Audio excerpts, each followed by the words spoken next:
But okay. There's no extra credit in podcast, man. I'm sorry. So have you got your Switch 2 yet? No, not happening, bro. So are you actually don't want one? I do not. Not at this time. No. Well, hang on. You say not at this time. I'm going to pick your words apart. Do you actually want to Switch 2 or no? After I've seen more of it and give it another year or so, maybe. But I have no interest in getting one at this very moment in time. It also doesn't help that you just got the Switch 1. Yeah. What do we call it? Original Switch? First Switch? Yeah, pretty much. Just got the Switch. Just got the PlayStation 5. I'm not about to be buying another game system at this point. No, why not? You don't have another $500 laying around? God no. We just went through our finances. It's not fun. Adulting hey, so sucks. did we. It's not fun. Yes, being adult sucks, but it also sucks. Well, I say it sucks. It's great being adult because then you got money, but then you also have to do adult stuff, so you can't have fun with adult money sometimes. Pretty much. Our kids can have fun with our adult money, but that's about it. They can have it when I'm dead. I need it. Anyway, how's your last couple weeks been? Has not been bad. Well, I just wish the weather would decide what it wants to do, but In terms of what, the heat or the rain? both. We're burning up here. Oh my god. Oh, In just a few days, it's going to hit 100. I'm not looking forward to that. Why not? I haven't because normally I go for walks with Mia, and I haven't been taking her out because it's way too hot. If I'm going to walk her at this point, it's got to be like super early in the morning or late in the afternoon where it's cooler. And, if you have to get out, you're probably going to need to get her those little puppy shoe things to protect her feet because the ground will be too hot. Oh yeah, absolutely. Yeah. I got a burp. Hang on. Excuse me. Yeah, I want to say the other day I ended up picking up like one of those huge 70-ounce water bottles that has the built-in bowl, just so that you could have plenty of water while we're walking. It's nuts just how hot it's been. And then it goes back down and jumps back up. Yeah, pretty much. And like I said, we're going to hit 100 and then it's going to drop back down again. Yay. And Meg went and got and put together some raised garden beds today, so she's setting that up. Yay. Just in time for the heat. Yeah.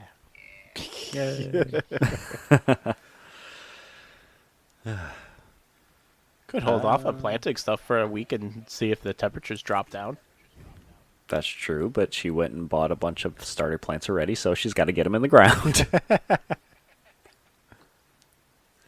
It's all good. We got it worked out. I almost asked you what you've been playing lately, but I know what you've been playing, so we can talk about that during the podcast, because I think I saw it was one of your things that you had on your list, and it's something I wanted to touch on, too. Yep. The second I saw it, I was like, yay, we talked about that. Yeah. All right. Well, you would just want to get into it then, since we're already talking about stuff? Sure, why not? Well, okay, let's make that the first thing, just because it's the freshest. I thought about that the other day, and I'm like, I want to play this again, but I don't want to play it with random people. Like, I want to, but at the same time, I just want to play with you, because it's a lot more fun when we're actually talking. Pretty much. Not to mention, we were both going, or at least I was thinking, we were both going, what the fuck is going on? Yeah, because, okay, we're going to get into a lot of that shit. Just hang on. Okay. Ramblepack Podcast, episode 61. And I'm still Adam. And I'm still Mike.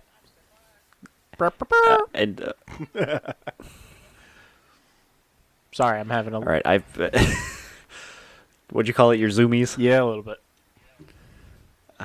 What? Now I'm all thrown off. Now you're doing Face from Nickelodeon? No, Nick Jr. And I've been like on a nostalgia kick watching like Watch Mojo and shit constantly just for noises, like all these things that don't exist anymore, like snack foods and all that stuff. I'm like, bring me back to the good old days. Oh my god. Hang on, I'm not gonna go down that rabbit hole. I'm gonna sound old. Anyway, FBC Firebreak. We were just talking about that because that's the only game that we both have played recently. Yeah, pretty much. Well, we played Destiny 2, but that was short-lived. That's a given. Yeah, they redid the dungeons, and we finally got through 2 out of 3 of them. Woo-hoo. Why don't we finish Ghost of the Deep? Because then we can do all 3 of those and get all 3 things that they have for the title and the weapons and stuff. We should. Not to mention doing it on Explorer mode. The Explorer mode counts for like the quests and stuff. So okay, something we can do. Yes.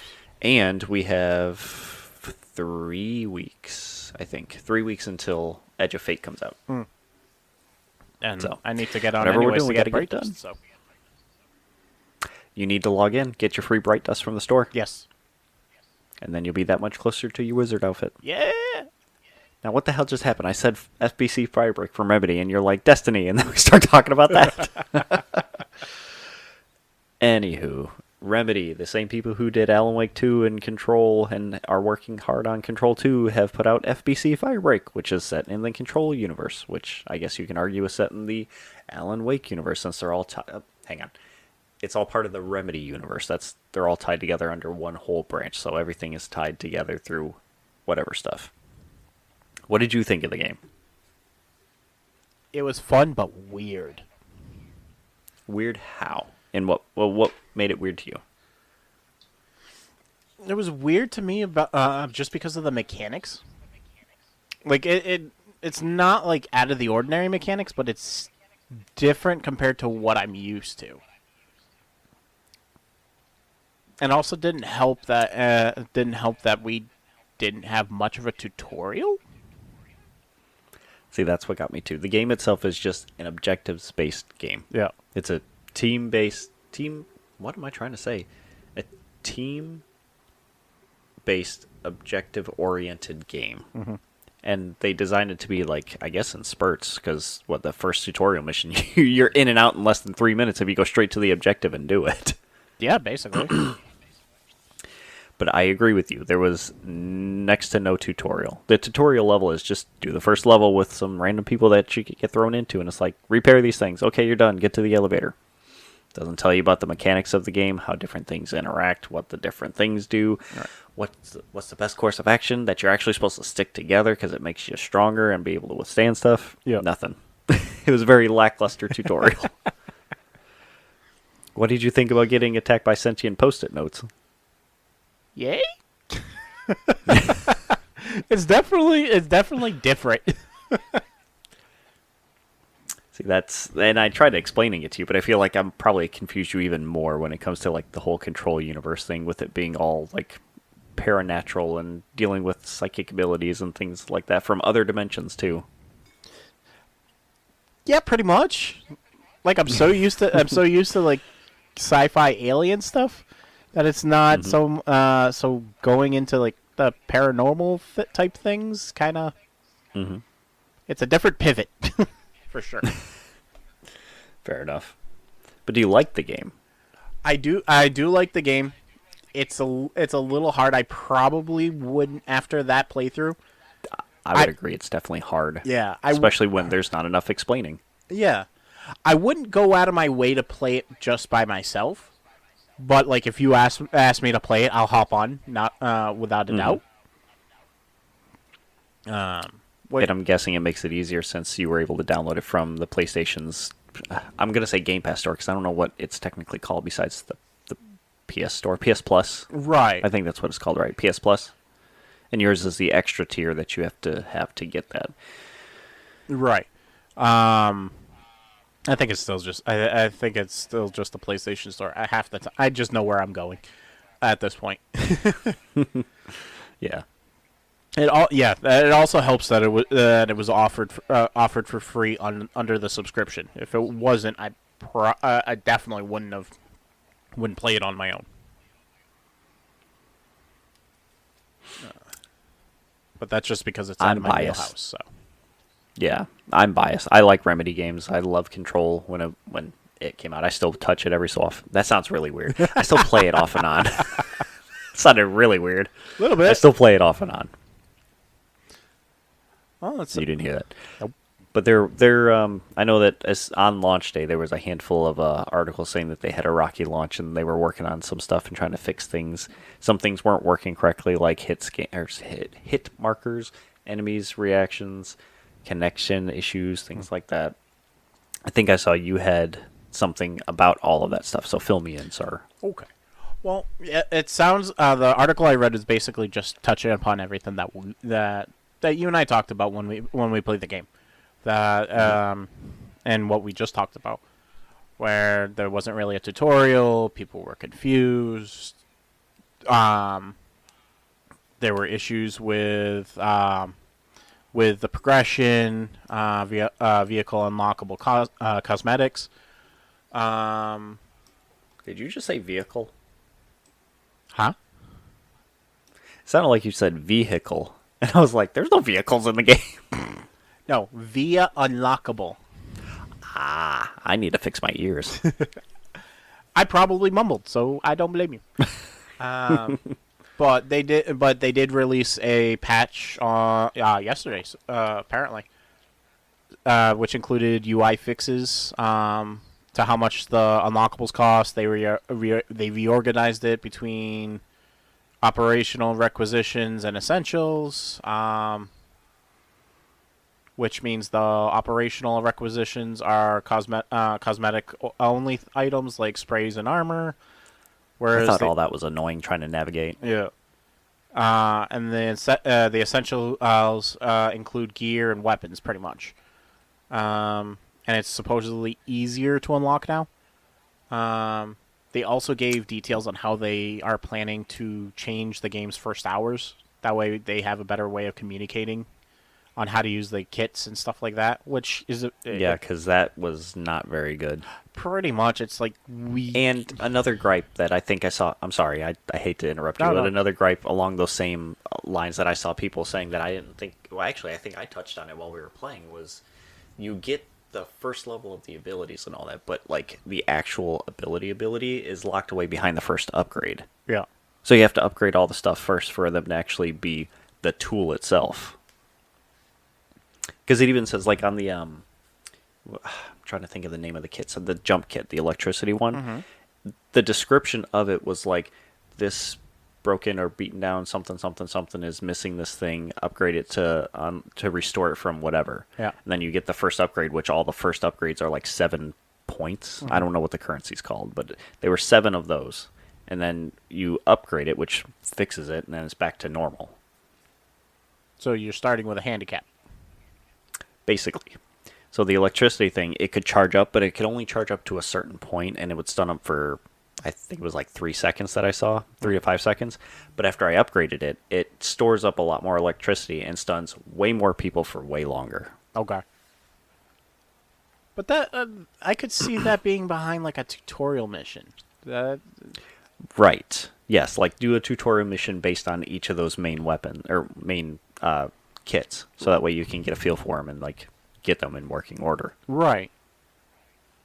So they needed a longer tutorial, or at least like make a series of tutorials for the kits and the levels, because sometimes those levels are just like you're beating your head against the wall trying to figure out what it's saying because you did it, but then the icon's still there and it's not like telling you where to go or what to do next.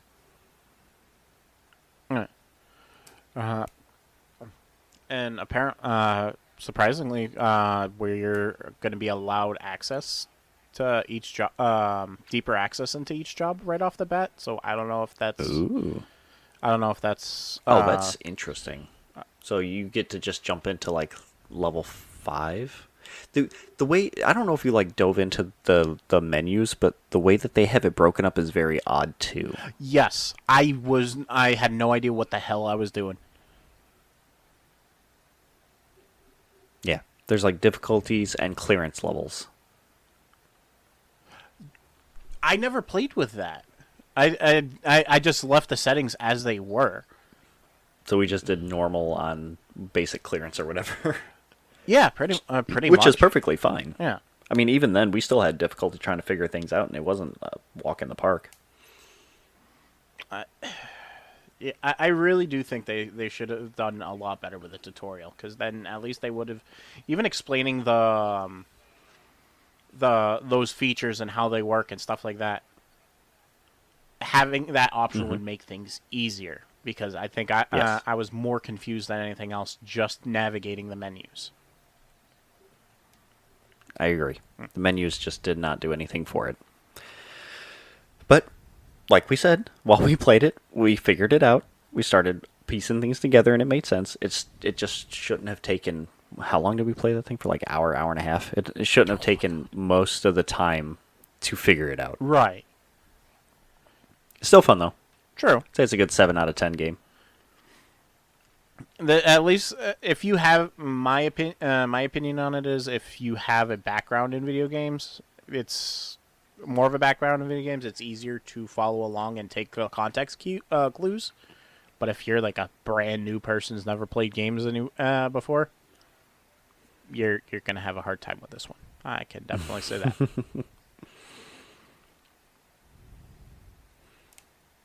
Yeah, and it's also one... I haven't tried it solo enough to know how viable it is, but I imagine it's way too difficult to do by yourself.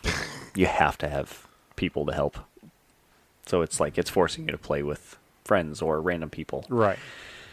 And it might not be people's bags, and that's fine. It's all good. We got each other. And that's why we're playing it. Yep. Dude, okay, so this is video game adjacent, and I'm surprised you didn't see this unless you did, but, like, this doesn't affect us in any way, shape, or form. It's just very surprising. But, some of the D&D and Wizards of the Coast people left after being there for, like, ever. Like, they've been there for better part of the last 15 years? Yep. I think. So it was Chris Perkins and Jeremy Crawford, which they worked on a lot of the story and character, like, class development stuff, like actually building out the D&D world and things like that. Yeah. They left Wizards of the Coast. Any particular reason why, or they just... They probably got tired of the bullshit, if I had to guess. I personally don't know. I didn't look into if they said why. I imagine that they can't or won't say anything bad. But they kind of, more or less, went to a competitor.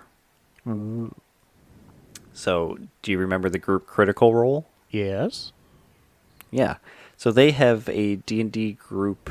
I see group. Like, they have a company alongside their Critical Role company that they have... I think they've since developed their own pen and paper RPG.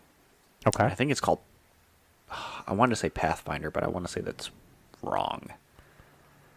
Yeah, and it's not Pathfinder. It's something else. Anyway, they were developing their own thing, and the thought is that these guys are joining them to help work on that. Oh. Yeah. Chris Perkins is coming on as the creative director, and Jeremy Crawford is coming on as game director. So they're going to be working for their publication company called Darrington Press. Okay. It's just pretty interesting. Like, that's a big shakeup. Oh, hell yeah. Especially with all the collabs that have been going on lately. Yeah, Critical Role's done a lot of collaborations with some D&D groups, too. Yeah. Interesting. They've definitely grown. Yes, they have. In just, like, the last 10 years, they've grown huge. But I was shocked when I saw that. I couldn't believe it. Now, is it, unless I have them confused with somebody else, isn't one of the guys from Critical Role the voice for Vincent Valentine on the remakes? Matthew Mercer, yes he is. Yeah. He's also the voice of Ganondorf in Tears of the Kingdom. So you know he's all about the games. Hell yeah. I mean, they've been doing Critical Role for, like I said, at least 10 years or more, and they started it before then. Yeah. And he's always been in video games doing voiceover work, so Yeah. just makes sense. Yes, it does. Yay. Well, talking about Wizards of the Coast and Magic. Mm-hmm. So apparently, that Final Fantasy crossover is a lot more popular than we thought, huh? I mean, I'm not surprised, but tell me about it. How popular is it? Because I didn't look at the numbers. Well, apparently it sold out almost immediately, and and if you even want to attempt to try and get them, you have to buy them from third-party vendors, which are at minimum selling it for twice what the cost was. I want to say We haven't seen any videos of people throwing fists and elbows like for Pokemon cards, have we? oh my god, no! I haven't come across good. something like that yet, but holy shit, I didn't think it would get this bad. It's ridiculous. Oh yeah. There are a lot of adults that are children. Anyway, carry on. No, I was gonna say it's so bad that I'm actually segueing into my next topic already. A single card, like I can understand, I can understand that it's a limited run. Mm-hmm. A single card. The card is called the Golden Traveling Chocobo. Apparently, somebody sold it on eBay for $40,000. Jeez. The fact that somebody actually bid that surprised the living hell out of me. My question is why? And I'm saying why because there is a card called the Black Lotus in Magic, and those are super rare and go for a ton of money if they are in mint condition. Mm-hmm. So my question is, how many prints of that Golden Chocobo card are there to make it worth that much money? According to the article, 77. Because that particular version apparently is the borderless search foil card. I know those words. Put them in the sentence. I don't know. It's basically the cards that don't have the standard borders and stuff like that. The entire thing's a picture. Like how some of the cards have like a full artwork and they're holofoil and stuff. Right, exactly. You can tell I'm in that industry. Listen, the only versions of that I know were the hand drawn ones, where the people paint the cards to remove the borders. Right. Yeah. Those are pretty. Oh, have you seen the ones where people will like cut the little pieces out of the cards too, and then like paint a background on them, and then put the pieces back on so it kind of looks 3D? Yes, I've seen that. Not with Magic, but I've seen that with Pokemon cards. That's what I was meaning to, Pokemon cards. I haven't seen that with Magic, but that would be pretty fucking cool. With some of the artwork on the Magic cards, man, that'd be really cool. Oh, I've gone so far to see somebody do 3D prints of the Pokemon from the card to make through their 3D printer to make it look like they're actually hopping out of the card, which I thought was pretty damn cool. But yeah, I did not expect that one. Like, I understand, I given today's day and age, especially with Pokemon cards and stuff like that, I wouldn't doubt that scalpers would have bought them all and are up in the price big time.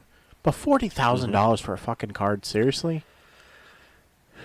Well, I mean, I don't know. I can't sit here and pretend to know like what goes into the costs and prices for these things, besides the scarcity of it. But at the end of the day, it is a piece of cardboard, and you're placing a price on it.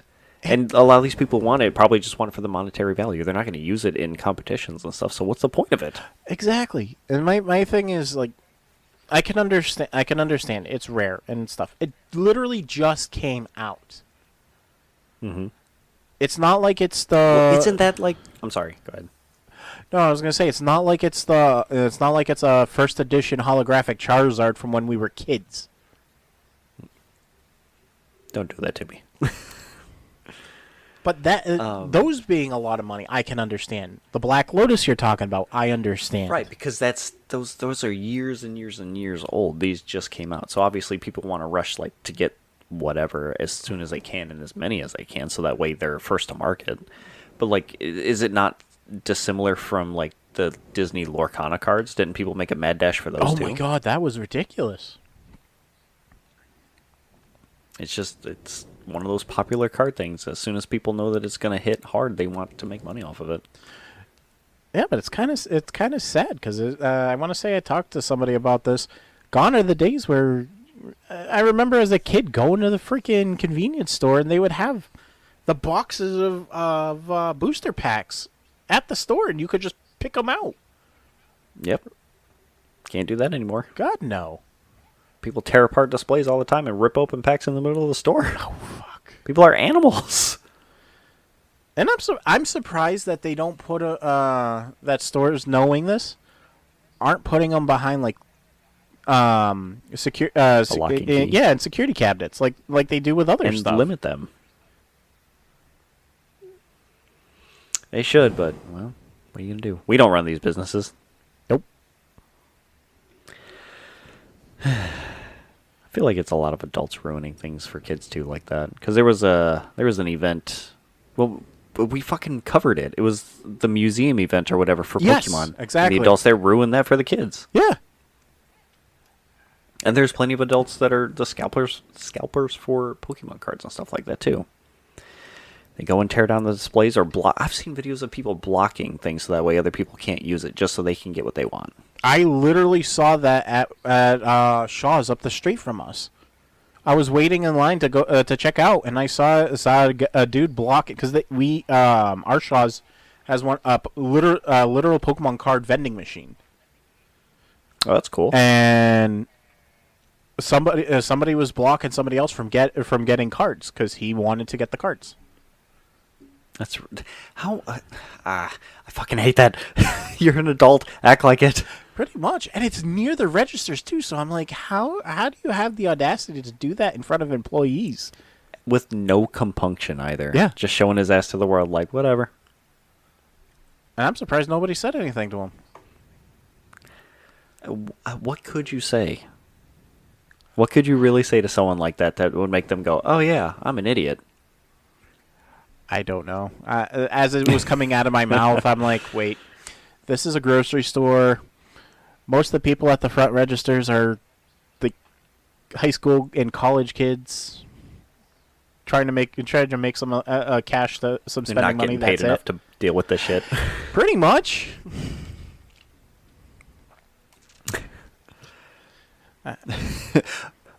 Anyway, are you good talking about the cards, or you want to talk some more about them? No, let's move on. I'm realizing I'm getting old and crotchety, and you're okay. It's not wrong to call out other adults for acting like fucking children. You're supposed to be setting the example. Oh no, I'm talking about bitching about everything else. All right, that's fine. It's a free country for now. Yep. Oh my god, that's a sad thought. That's why I said for now. Anyway, speaking of cardboard, the Nintendo Switch 2. That's a throwback because people might not catch on, so I'm going to explain. The Nintendo Labo was a cardboard thing for the Switch 1 that enabled like rudimentary VR and to make different things out of the cardboard boxes and stuff that you can control with the Switch.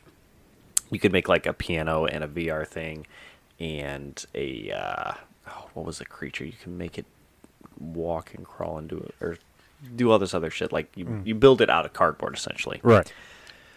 That's why I said that. Anyway, Switch 2 came out on June 5th. In 4 days, it sold 3.5 million units worldwide. Jesus. The Switch 2 is doing great. Mm-hmm. Unfortunately, third-party software is not doing so great. It's off to a very slow start, with obviously, like, the front runners are Tears of the Kingdom, Cyberpunk, and Mario Kart. Those are the main three that have sold the most so far, based on Nielsen's IQ numbers and what was it that I saw these numbers on? Carry something. But I was just looking at the numbers that they had actually posted, and those were the top three. Everything else has been a slow start, and I'm not surprised.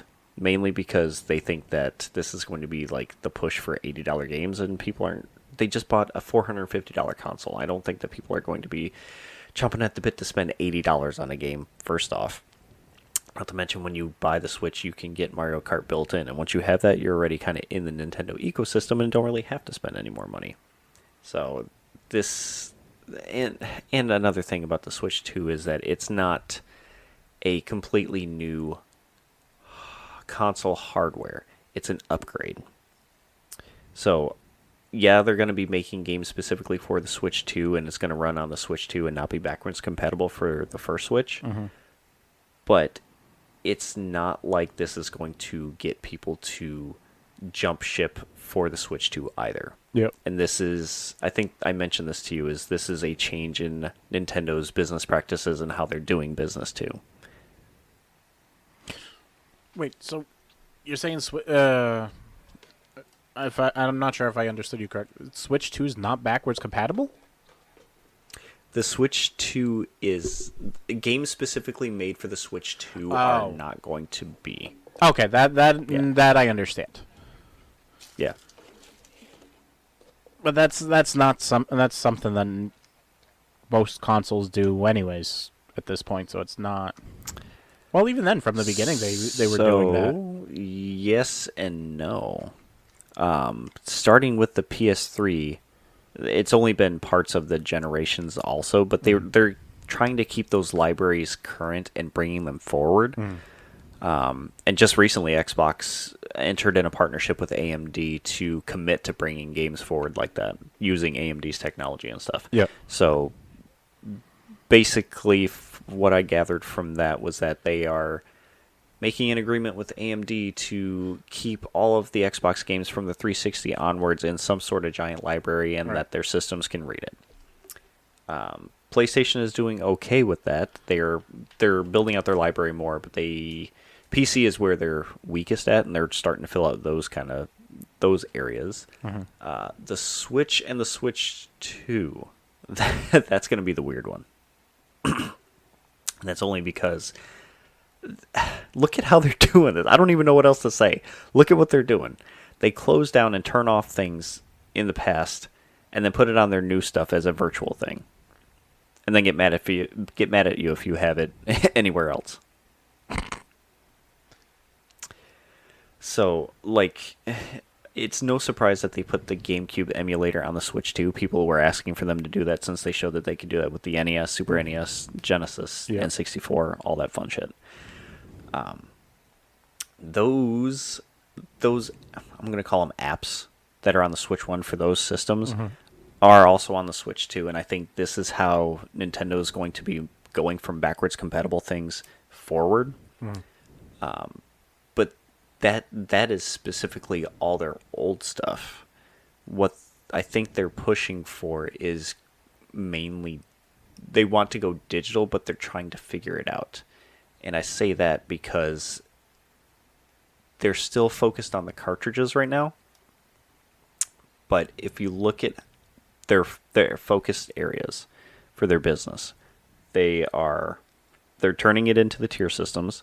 They're closing down their system so that way it's all in-house and like you have to pay for all this other stuff. They're the first ones to do $80 games. They are... I'm trying to remember all my facts here that I had. Here's one of the biggest things too. And I think a lot of people are upset about this because of what it is. And it makes sense. But think of it in the context of who the previous heads of Nintendo were. So, the Switch 2 came out with a game that they priced at $10 that shows off the abilities of the Switch 2. You know, what the hardware is capable of, what it... I'm trying to think of how to word this. Basically, like, literally everything that the controllers can do, the system can do, what's actually in the console, playing little mini games to say, here's what this feels like vibration techniques and things like that. A game like that, Sony did that with Astro's Playroom. Yep. That shows off the PlayStation's hardware, the controller hardware, what it's capable of, what it can do, how it looks, all that fun, happy shit. It was a free game. Xbox had one thing similar like that on... It was either the Xbox 360 or the Xbox One, and that was more of a history of Xbox rather than here's what the console can do. But that was still a free thing. Right. Nintendo's charging for this, and you can't even complete all the tasks in the game anyway unless you buy all the console accessories. So you're spending a lot more money on this thing that people are arguing should be free that shows off the console. Right. before that would have been an add-on thing with the old, I'm going to call him the old guard, like with Reggie Fils-Aimé. He's the one who fought Nintendo to get Wii Sports to be a built-in or a package deal for the Wii. That would have been the case if any of those folks were still running NOA or Nintendo before. The people who are running Nintendo in Japan are focused on more the monetary side, and I hate to say it like this, but squeezing money out of people with what they have. Before, you would see Nintendo utilizing old technology in interesting and creative ways to get what they have now. Look at the Switch 1, for instance. Running on 10-year-old hardware and the capabilities that that thing could output and the games that they were able to build on that was pretty amazing for how old the hardware was. Now, they're focused on... I keep saying this like I'm there and I know. It seems like they are focused on iterating in increments and trying to catch up to what's going on now, but in kind of in their own way, since they've always played by their own rules. But the Switch 2 it's just an upgrade from the Switch 1. It's just a couple more peripherals and an extra $10 to $20 depending on what it is. So to me, it's not the Nintendo of old. As much as I want the Switch 2, it just doesn't feel like Nintendo. For me, it gives off the Wii U vibe, basically, in my opinion. Yes, that's a very good way to look at it. Although I'm gonna have to go back and look at the market stuff that happened when the Wii U went out, versus what happened when the Switch 2, because I know that flopped, but I'm gonna say that it's more because of what the system was. Yeah. I don't know, but that was just. But even then, even when the Wii U flopped, man, they didn't blame employees and try to get money any other way. They were like, we'll take pay cuts, we'll make it up on the back end and keep the employees working and fix it. You don't really see that happening now. It's a whole other environment at this point now. I agree. It is. Things have changed, and not necessarily for the better. Nope. Well, talking about the Switch 2 popularity and the nuttiness that's been going on, apparently somebody stole 2,500 units off a trailer. Yeah, I saw something about that. Someone really wanted a Switch. Oh my God! They were saying the total value between everything that was stolen, because it was pallets, like a couple of pallets were taken off the truck. It was valued over $1 million worth of equipment. And apparently the truck driver had no idea that that's what he had in his truck. He was just told that it was... I was just about to ask you if there was any explanation as to how, why, what, where.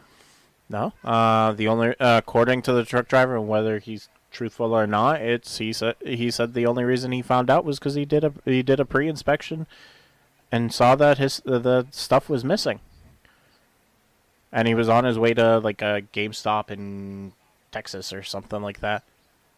I'm wondering how these people knew to just go in the truck and find them, unless they were just checking and just got lucky. Right. That's why. To me, it sounds fishy. Like if the truck driver didn't know what was in his truck and isn't in on this, then who the hell knew?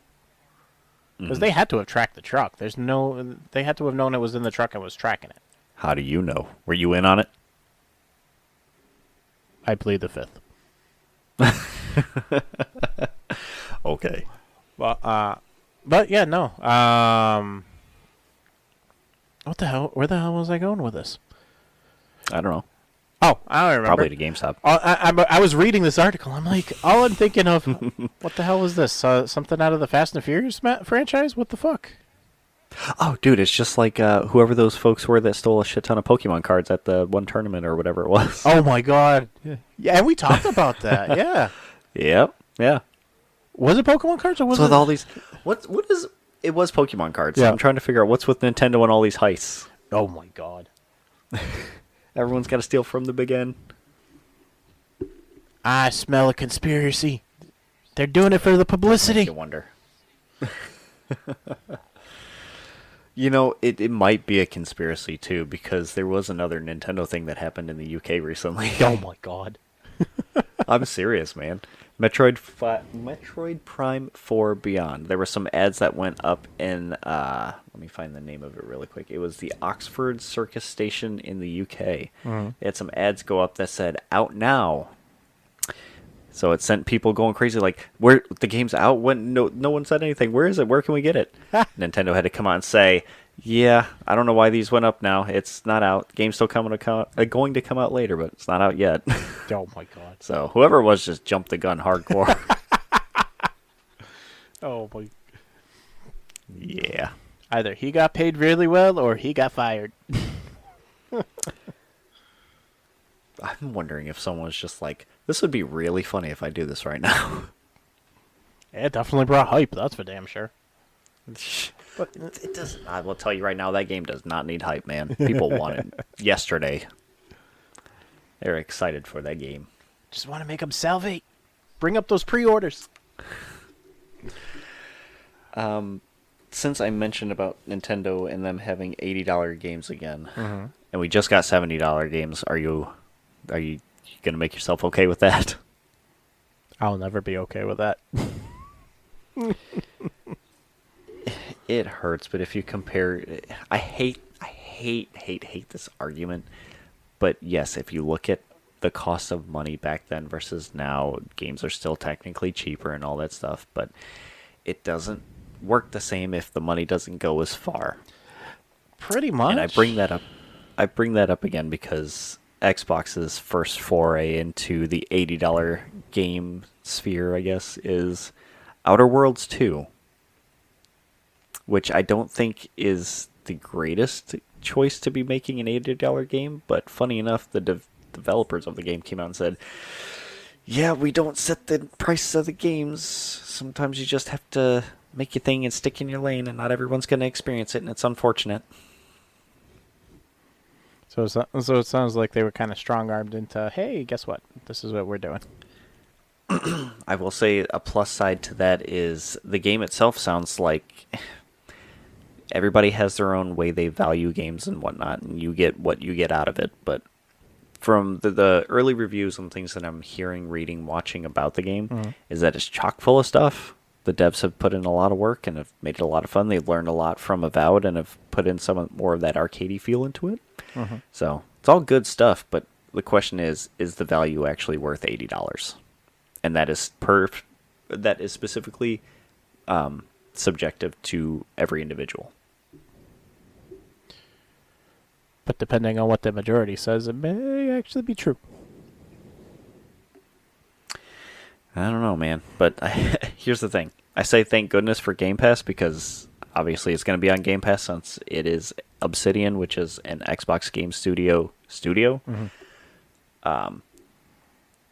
The issue with that, though, is because $80 games are coming and they are going to be going on Game Pass, they have to make that money up somewhere. So that means that a Game Pass price hike is coming. I'm not looking forward to it, because if it's going to hike for you guys, it's definitely going to hike for us. Yes, exactly. That's exactly what I was going to say. Yay! Something to look forward to. Mm-hmm. I don't know how much more it can go. It can go up, and I'd be willing to still spend that amount of money. I'm like, yeah. I'm gonna be very selective with the games I decide to actually buy flat out now. Pretty much. If the subscription portion is getting ridiculous, I might just drop down to the minimum tier again, just so I can have the online function. Right. You need to have that, or else we can't play together. Nope. Let's see. Well, speaking of playing together, are you getting more excited about? Yeah, I am. Sorry. Go ahead. No, I'm asking. Have you decided if you're going to get it or not? What? Edge of Fate. Oh. I mean, get it? Am I going to spend money on it for that stuff? I don't know. I really don't know. Because I'm still on the... I haven't sat down to think about it. Me personally, I'm still on the fence about it. I'm not sure if I want to get the expansion. Just because of how the last couple of expansions felt. See, the expansions are great. I think they're fun. It's the stuff in between. And more so for Edge of Fate, to me, it's the dumping of everything and starting over from the bottom and having to learn an entire new armor system and just like it's all... I don't like the word new because it's not new, and it's going to be the same thing, just learning a new system. But I don't want to do that when we've have been in this world for 10 plus years. Yeah, pretty much. I don't want all my armor to get reset down to 0 and then have to learn the system just to get back to where I was. That's what's killing that hype for me. I want to learn more about Kepler. I want to learn more about the story and things that are going on. Mm-hmm. But in order to do that, I have to get through all their bullshit first. And Bungie's not very good about onboarding people. They are not. Seeing as the tutorial section of Destiny 2 is very subpar still is very subpar to what Destiny 1 was. Yeah. Hell, what you just said was my very sentiment when it was switching over from Destiny 1 to Destiny 2. Mm-hmm. Because, yeah, we could port over our character, but everything that we had there was kind of pointless. Well, they're having a Vidoc sit-down talk about the game here in a couple weeks. Mm-hmm. Maybe next week? I don't know. Soon. In the near future. Yep. So, maybe they'll talk about more stuff that'll get us excited. I hope so. Because I really like this game, and I don't want to... Yeah, I do too. And they need a win still, because, like I said they were going to, they delayed Marathon. Ooh, it's bad. Mm-hmm. Sony's committed to Marathon coming out by March 2026, I think they said, or like sometime in 2026, but they didn't commit to an actual date. They just said they're going to give us some more information in the fall. Yeah, because I want to say the last I read earlier was still indefinite, but they were going to give us an update come September. That's basically what I read, yeah. There's no set date for release or anything, just come the fall, they'll give us an update. Originally was what is wrong with me? Originally was going to release September 23rd. Boo! Not anymore, though. Nope. It's unfortunate. I'm going to jump from that to this really quick just because we haven't kicked them while they've been down for a while. Embracer Group finally revealed just how many people they had to lay off last year. Oh, fuck, they're still around? If you haven't seen. Yes, they're still around. How bad? As of last year, they had to lay off or divested 1,857 employees. Jesus Christ. They had to spend all that money on all those titles, man. You gotta, shore up the sides, trim the fat, make money somewhere. Which is dumb, because you need these people to make the games that you decide to spend money on to get the titles in the first place. All over a mistake that the higher up fucked up on.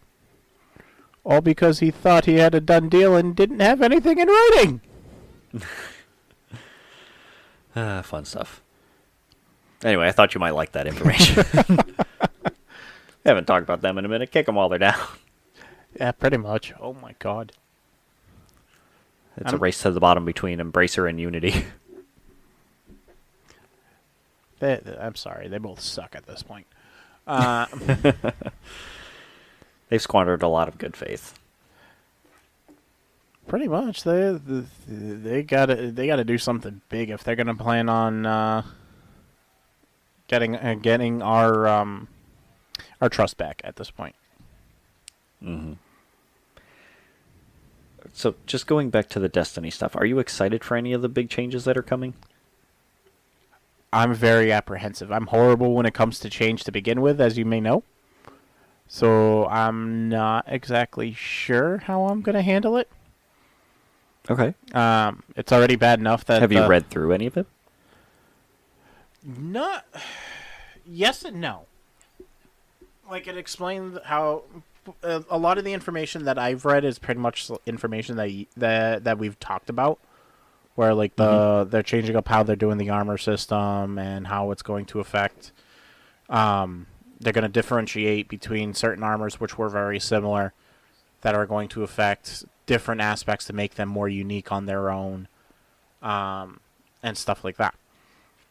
I'm very apprehensive just because it's all new, and like you said, I really don't want to have to relearn everything.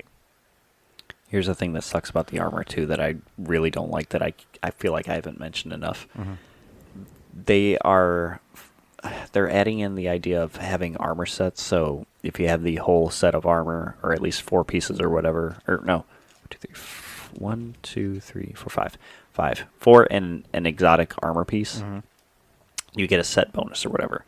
The problem with that is that those set bonuses generally pertain to the season that they are in, and after that season's over, the bonus doesn't matter anymore. So they're effectively sunsetting armor just season to season. Right. I was gonna say, how aren't the armor sets already doing that? Why?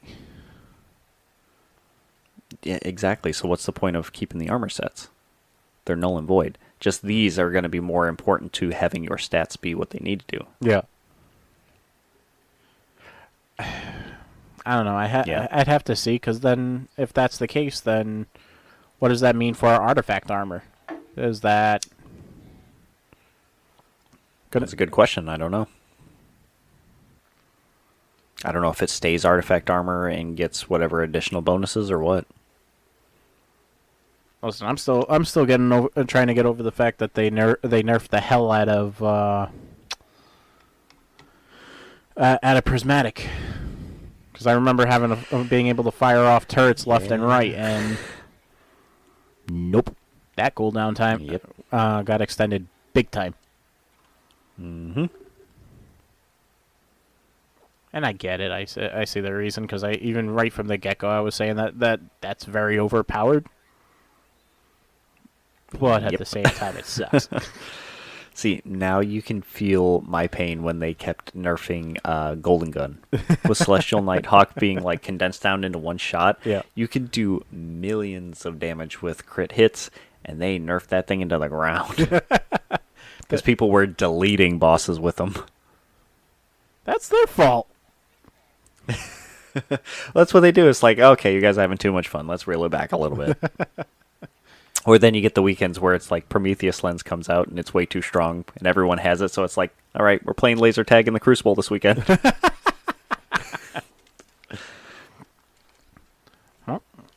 Well, talking about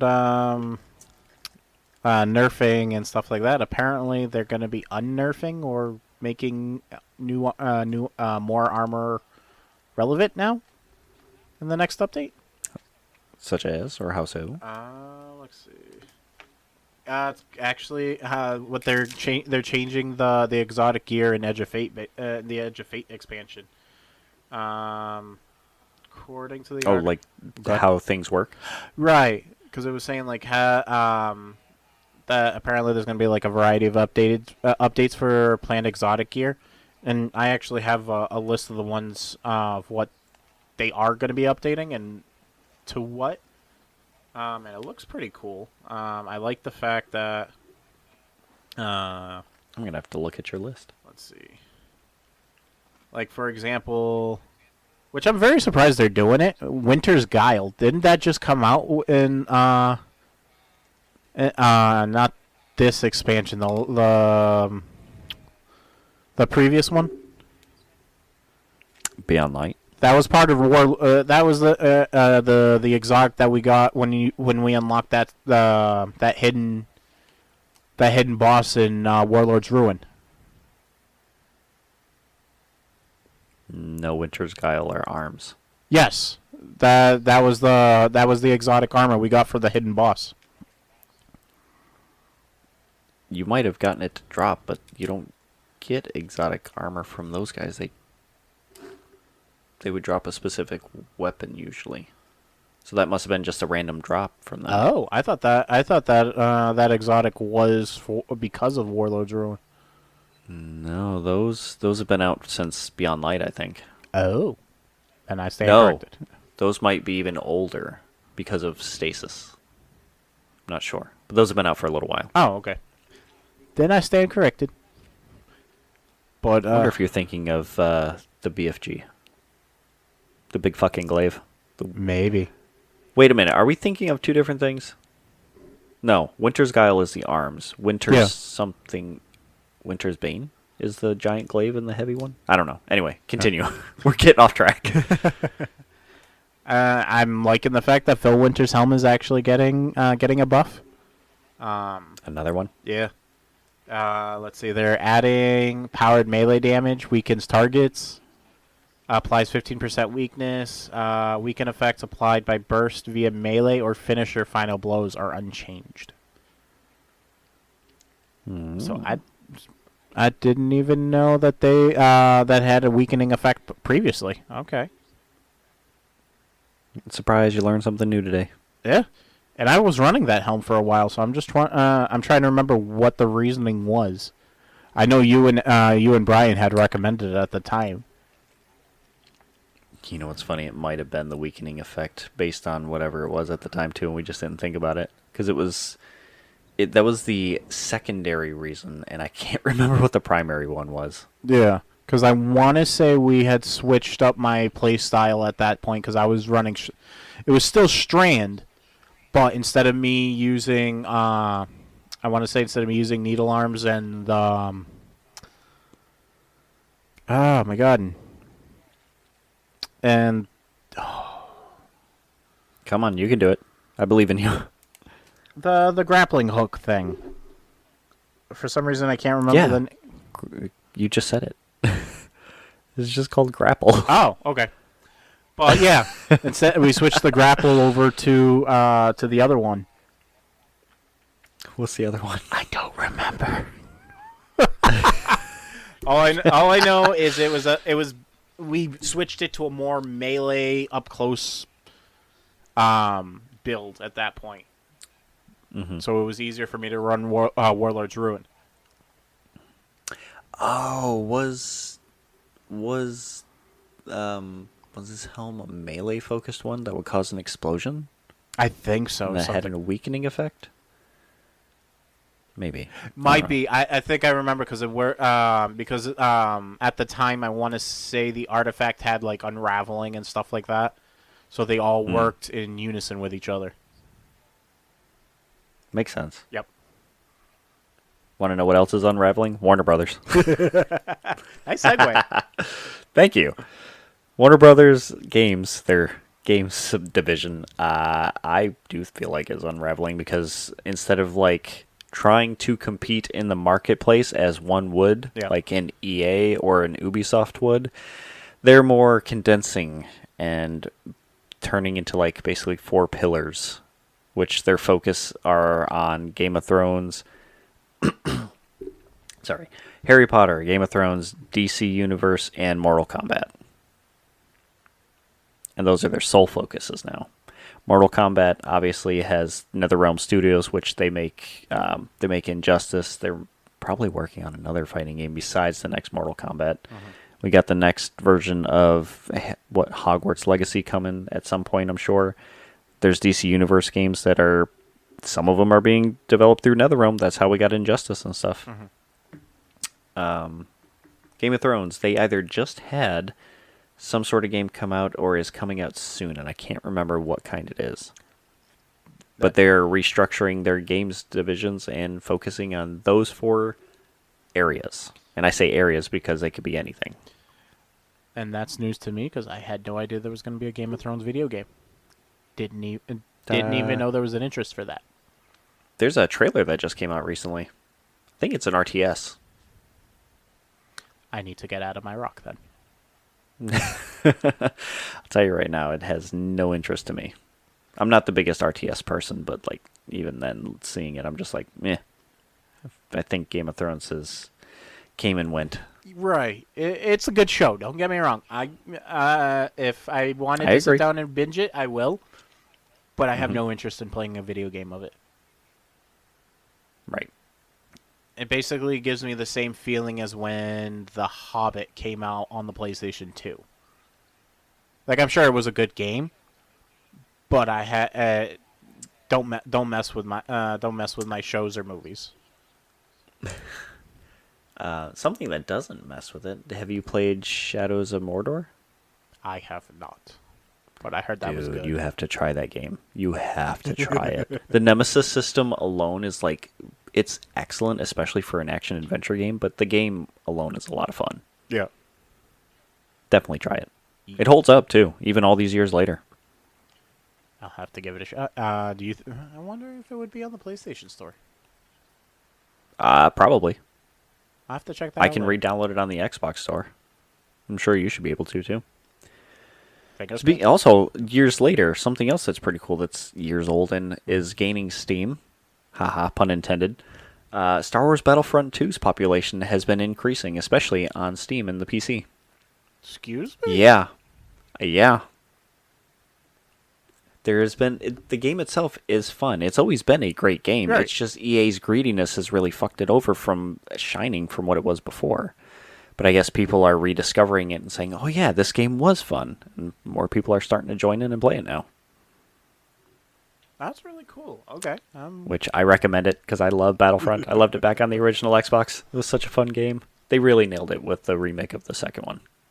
It's just their fucking greedy monetization of it ruined it. Yeah, you gotta love them. EA doing EA things. And you can't make me. Yes. I like how you put that. That's very much in tune with EA. Yep. Oh, I'm going to lead into your last story here for you. Sure. Because I think we're at the last ones and we're going to start wrapping up. Okay. Guess what hit HBO Max either yesterday or today? What? The Minecraft movie. No shit. So it is on HBO Max. We watched it this evening with dinner. Amelia was like, "You gotta watch it." So I watched it. It was a movie. Listen, Sawyer's been begging us to watch it again because we went to go see it in theaters, and the only time he gets to see it now is at my parents' house because things. Again, I plead the fifth. Anyway, so the movie is out on HBO, and we watched it again today. Ooh. Or again, I haven't watched it. Amelia begged me to watch it tonight, so we put it on and we watched it, and it was all right. And it made me realize what your story is because she was playing Minecraft after it took a couple updates recently, and I was like, "Why does this look so weird? What's going on here?" So what happened? They apparently released an update on the Bedrock and Java version. What was the name of the most recent update? Chase the Skies? Something like that? One of the big things that people were excited about was apparently you can adopt your own ghast. I did not know that. Yeah. I was more trying to understand how they got, what is essentially ray tracing without ray tracing happening.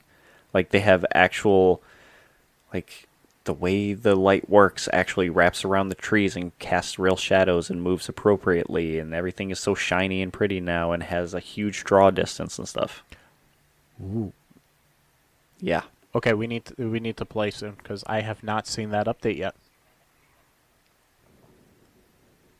I just know of it from the YouTube videos I've seen, but I have not actually tried it yet since the last time we played. So I was surprised when it updated. I was like, "This thing's updating? What's going on?" And then like it had us go through the tutorial again, but then like all the whatchamacallits that we have are still there. So it was like it said, "Make a new world, do this," and I was like, "No, hit cancel," and then I hit it again, and it was like, "Here's all your worlds." Yeah.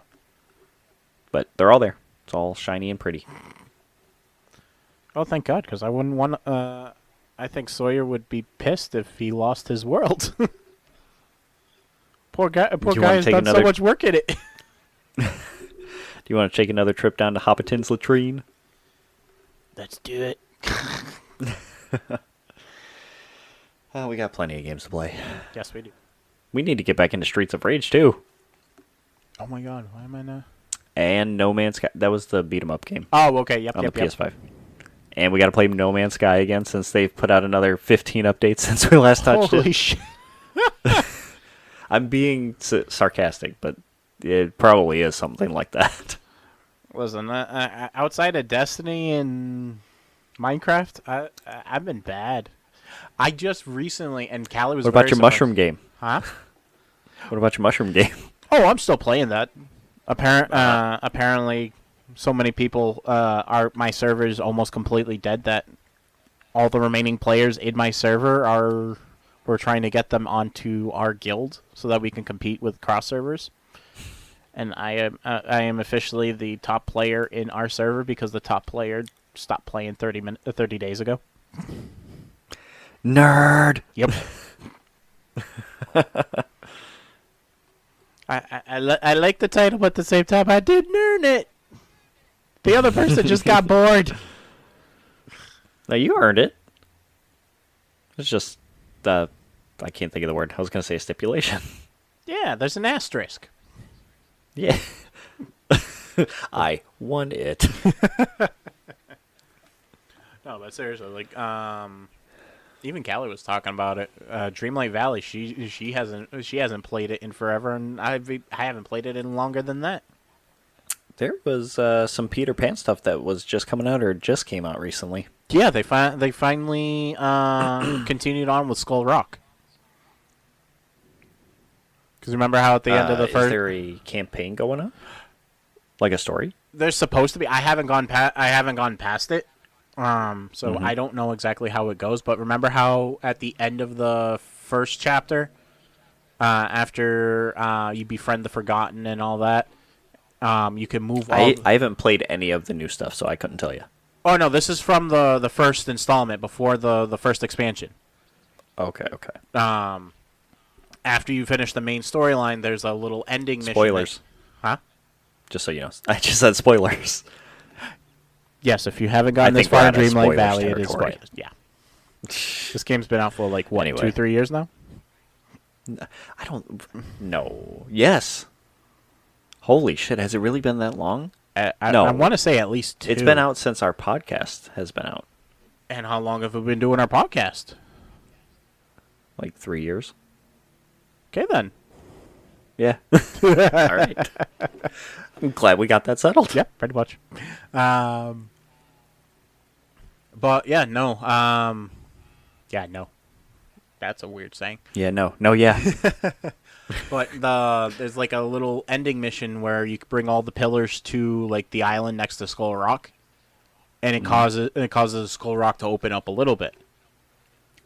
But there were no updates on that up until recently.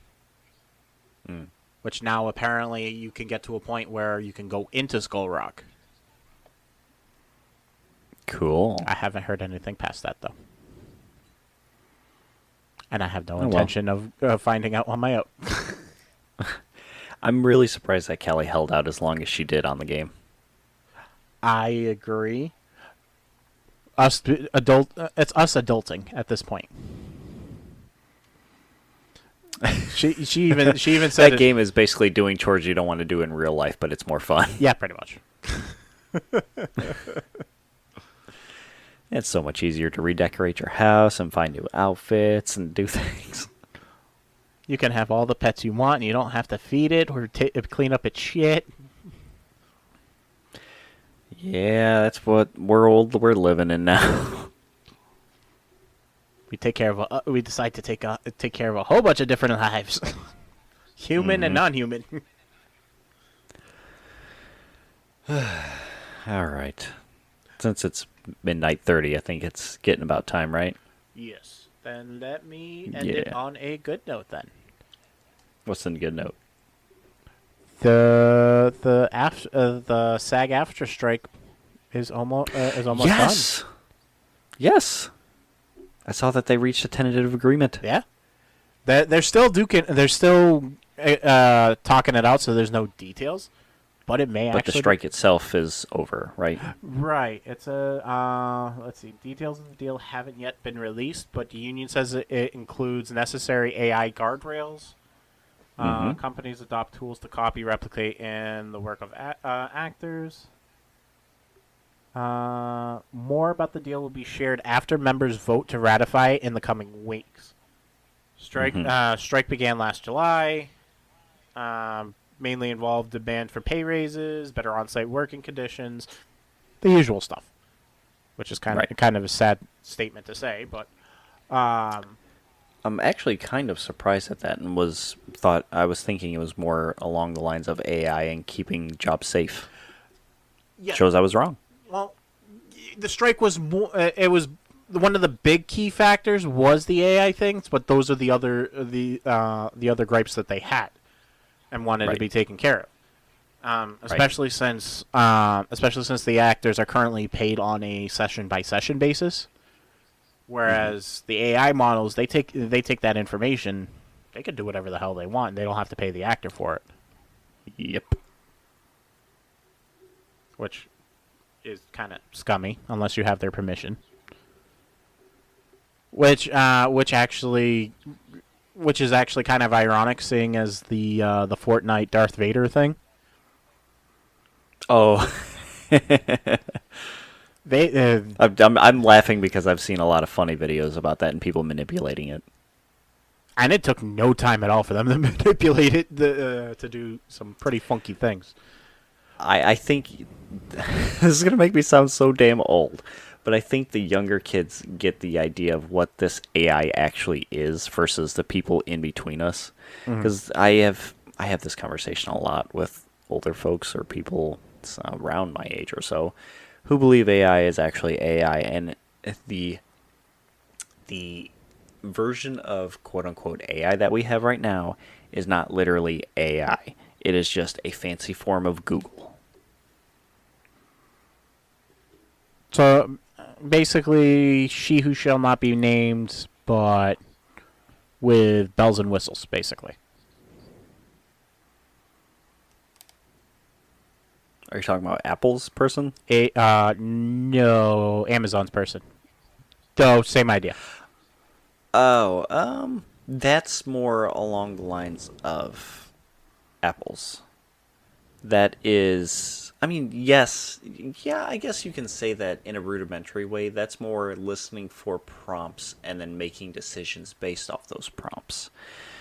AI now is more, I'm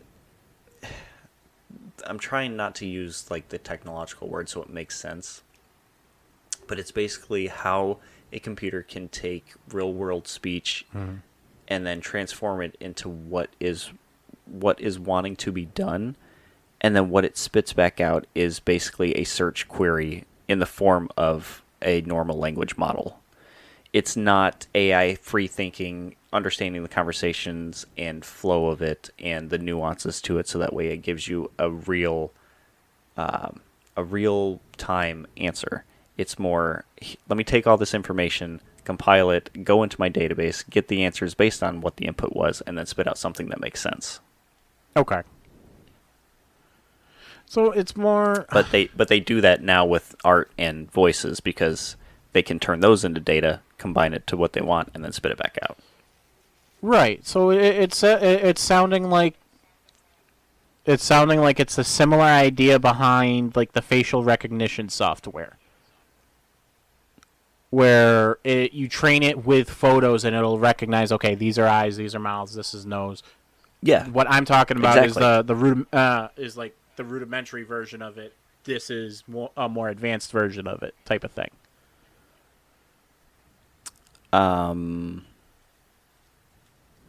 It's not so much sentient, more as it's still a program that's thinking and training itself. Type of thing. They're not thinking. I think of them as like the AOL chatbots and stuff like that, except that they're given a voice now and like they have protocols, whereas those are just like rules. But I thought the chatbots had their own like little prompts. Like if you say this is, or something similar to this is what it says. That's why I said rules rather than rather than free thinking, because chatbots, this is getting way far off topic from video games, but basically the way chatbots work is like it does pick up on keywords, but it's less the entire sentence and specific keywords, and then uses a rule-based system to figure out what the best reply is going to be. Okay. Whereas the AI is more like it can actually piece these things together and form a coherent thought based on all the information. Right. Okay, that makes sense. And it's you may think it's out of topic, but it's not, because eventually this I don't doubt. And didn't you say they're doing something similar to this, where these type of processes they're going to be including in games eventually?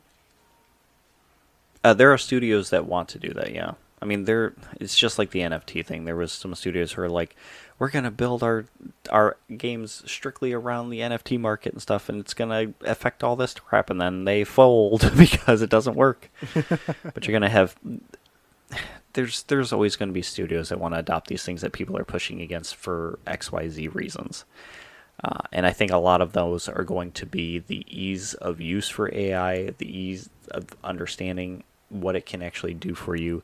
Mm-hmm. And for people who don't have those skills, like people who can't write, people who can't code or whatever, AI can and will and is already helping people to do these things. Is it great? Not really, because it's at the end of the day, you still have to do some of the legwork to make sure that the information is correct or what you're trying to do is going to work out right. Right. I lost my train of thought. I don't know where I was going.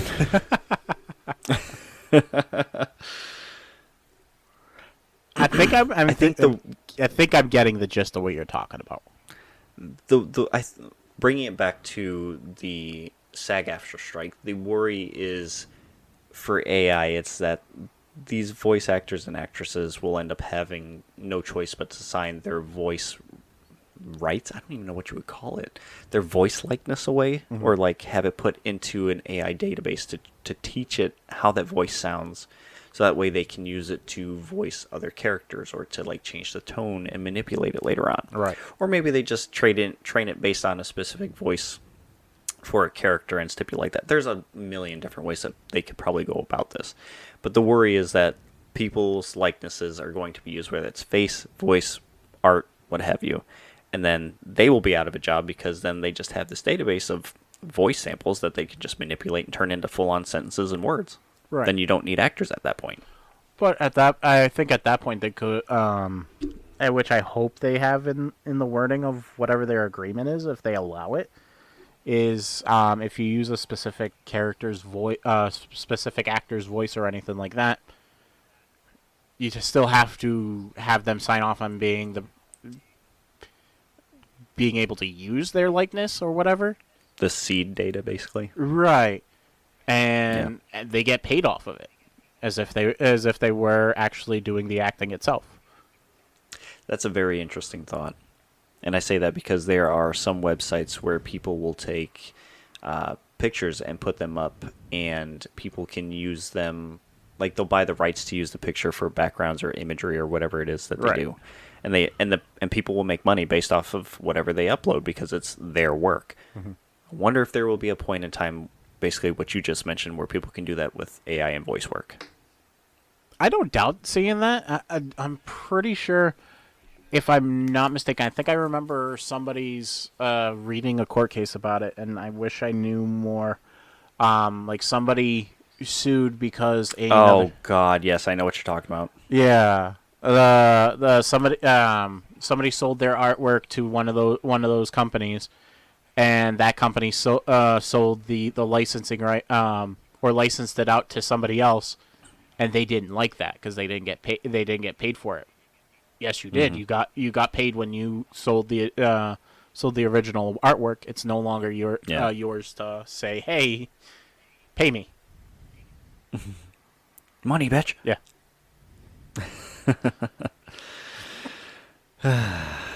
There's a lot of implications with AI and things that we still don't know or figured out, but we're going to figure them out as time goes on. And we don't have a choice because it's here to stay. Not really. Yeah. Hooray. Well, that was supposed to be on a good note, but sorry. Where'd we go? What happened? They came up with an idea. It worked. Hopefully they finalize it within the next couple of weeks. Hopefully. Yay. Sounds like it's all good things, though, for the people involved, so it's good. Yes. I have to go in the other room and put Lauren back to bed because apparently she's in our room now. Aw. It's all good. That's what she does. All right. Anyway, you ready to wrap up this potty? Let's do it. Let's get this shit over and done with. We are on all the socials like YouTube and Spotify and Blue Sky and Instagram and still on Twitter, even though I plan to get rid of that. Did I say Facebook? We're on Facebook too. And Apple Podcast and everywhere else you get your podcasts and the Google Podcast and the other podcasts. I don't know what other ones there are, but we're there. I'm sure we're on stuff that we don't even know. I hope not, because then I got some digging to figure out. Yeah, I wouldn't be surprised. How many times have people freaking taken other people's work and just put it up? You know what? We did show up on a different website before, and I realized that's because they hooked into something from Spotify's feed, so it went from Spotify to their feed too. Yeah. But it's not like it's a thing that we can log into and look at stuff. So I was like, oh, cool. We're getting hosted somewhere else and we can't see anything. That's whatever. Anyway, let's go get some sleep. Okay. Goodbye, everybody. In our own houses. Okay, bye.